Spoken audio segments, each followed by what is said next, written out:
senior stateswoman in the room. Thank heaven Senator Jordan is here. That gives me one person who got there a year before I did. So good evening. I'm so grateful to Shay for doing this. I want to say for a politician, it would have been very easy to say, I have to raise my own money for my own re-election campaign. That's what I'm going to focus on. And instead, Shay spent the past few weeks making sure she was going to connect those of you who are changing districts to the people who will hopefully represent you come next year, me and Kelly Kaufman. And so thank you, Shay, for...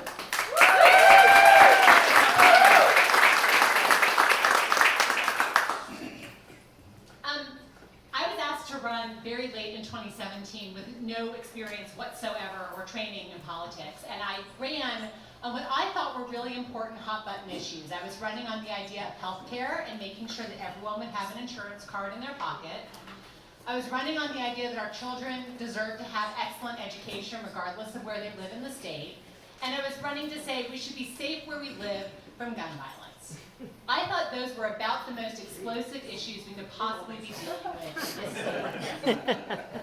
In 2019, it was my first year in the legislature. And there was a little bill that made its way to the floor called HB 481, which is what is going to soon be, I believe, the law of the land in Georgia that would ban a woman's attempt to terminate a pregnancy after what is considered the 6-week mark. It's what's called the heartbeat bill. The Capitol was covered with protesters from both sides, a lot of women wearing the outfits from The Handmaid's Tale, the Margaret Atwood book and the series on Hulu, and a lot of people protesting the handmaids.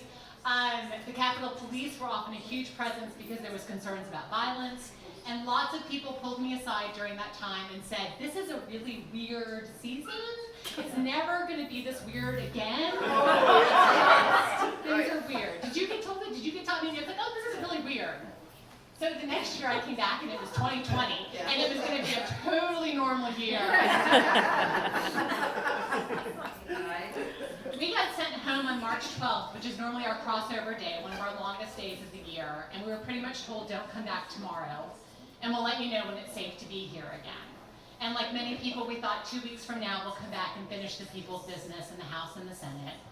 And instead, we were part of a circus of attempts to address this pandemic as it came out.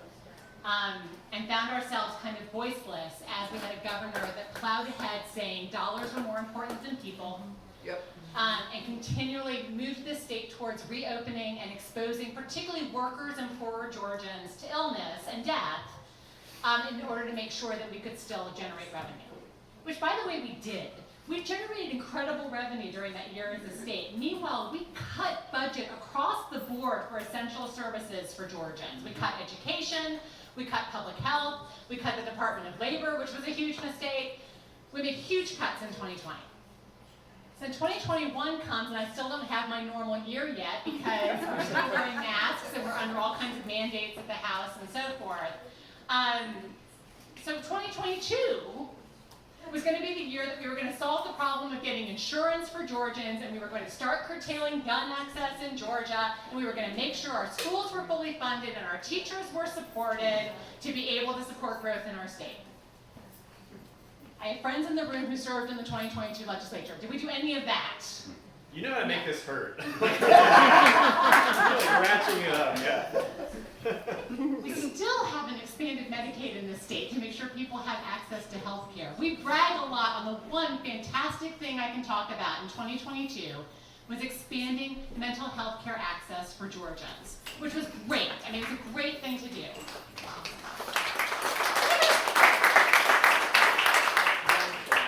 It was an insurance parity act to make sure that if you have health insurance, your health insurance will cover your mental health as well. If we continue to have more than 500,000 Georgians who don't have health insurance, the Mental Health Parity Act isn't doing us a lot of good.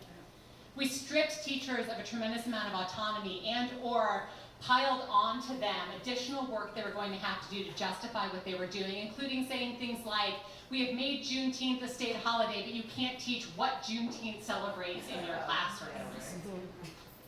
What was the other? Oh, gun violence. Well, we really did not do a good job with gun violence. And what we told every Georgian was from now on, if you want to carry a gun around town, carry a gun around town. It's fine. You don't need a special permit to do that. That was Governor Kemp's crowning glory coming out of the 2022 legislative session.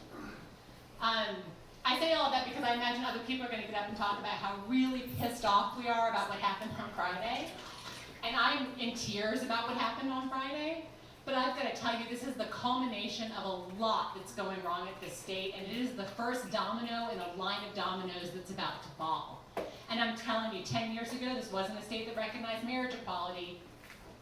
20 years ago, this wasn't a state that was embracing equity and equality and access in things like employment and schools and education.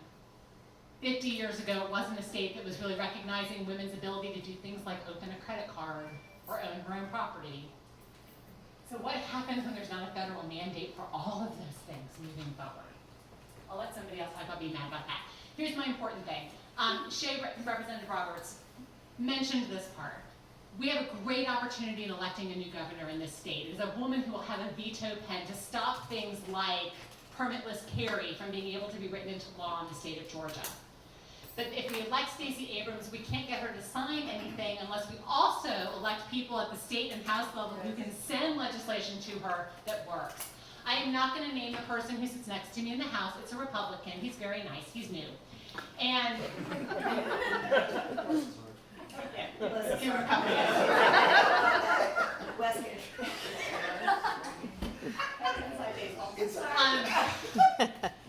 and he said to me one day during this legislative session, he said, you know, people are saying, if Stacey gets elected, things are going to really change around here. But this was true. He said, we're going to have to work together to come up with legislation that we can pass. And I said, I'm hearing that too. And very quietly he said, it might be better that way. Representative McLaurin, am I wrong that some of our Republican colleagues might feel that way? That was so real. I got chills. It's so true. It's so true. It's time for us to come together so we can work on legislation that actually benefits Georgians and not just looks good on a mailer that we can send out in an election year. We're going to do that by electing Stacey Abrams and a statewide slate of incredible people running for statewide office. But it comes down to being local and representing and electing people like Representative Roberts and Kelly Kaufman, and if you happen to be in the new District 54, me. But we really appreciate your support and your action, so thank you.